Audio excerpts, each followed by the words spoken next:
After Acting Deputy Secretary Newland's meetings yesterday, do you guys have any idea where things are going?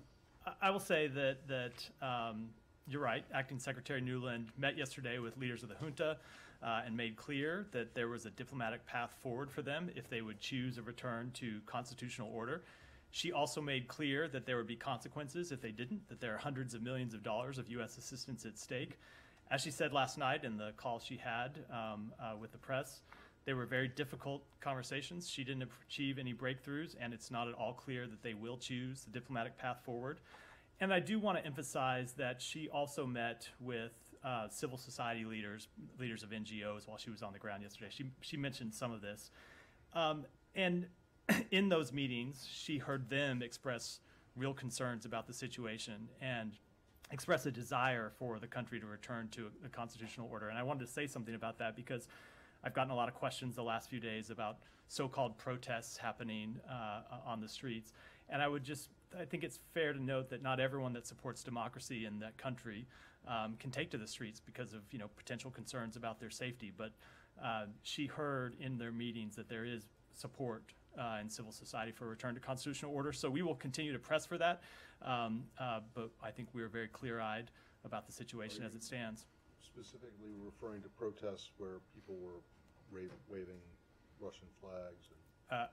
I am. Is that what you're talking about? I am. And do you think that that's a significant issue that needs to be addressed? I think I have heard questions about these protests sometimes in this briefing room, and sometimes you see people assume that because you see people on the streets, it's an expression of actual support rather than people who might have been paid to show up at protests. It does seem odd to me that if your country is suffering an attempted military takeover, the idea that the first thing anyone would do is run to a store and buy a Russian flag, that strikes me as somewhat an unlikely scenario. But I wanted to emphasize that what we heard, what Acting Deputy Secretary Newland heard in her meetings is the same thing we've heard in conversations we've had, that there are civil society leaders and NGOs and others in the country who are very concerned, even if they're not always in a position to make those concerns public. Are there stores in Niamey that you're aware of that sell Russian flags?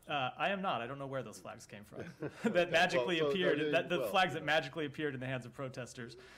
It did seem like an odd choice. All right. And then last thing on this, in terms of the aid that's been paused, are you in a position now to say, exactly how much has been paused and what programs they are? I still do not have a total amount for the reasons I outlined yesterday. I can give you a few examples I did after our exchange, knowing that you might ask again, to drill down with a couple of examples. And so here are a few examples of the types of assistance that are being paused. Approximately $1 million in international military education and training funding, which sends Nigerian military students to the U.S. For training. Our peacekeeping operations funded programs that support infrastructure, training, advisory support, and equipment for counterterrorism and or peacekeeping purposes. Foreign military finance. What was that amount? I don't have the amount. I don't have the amount for that one. This goes into, again, it depends on how long. If the pause is temporary, if the pause is permanent. Our foreign military financing programs that are paused that support Nigerian counterterrorism capabilities through sustainment and training on aviation assets. So those are the types of programs that are being paused, and we're continuing to go through an exact inventory of all of our programs. But these are the exact same programs that would be suspended, not just paused. Correct. Should you make a determination that there was a coup? Correct. And we are pausing those now. But as I have said, I think you were out last week when we talked about this question in more specifics. We are still hopeful, and we are still trying to achieve a result that is a return to the constitutional order. We hope we don't have to get to that point where we need to make that determination, because our hope is to see the constitutional order restored.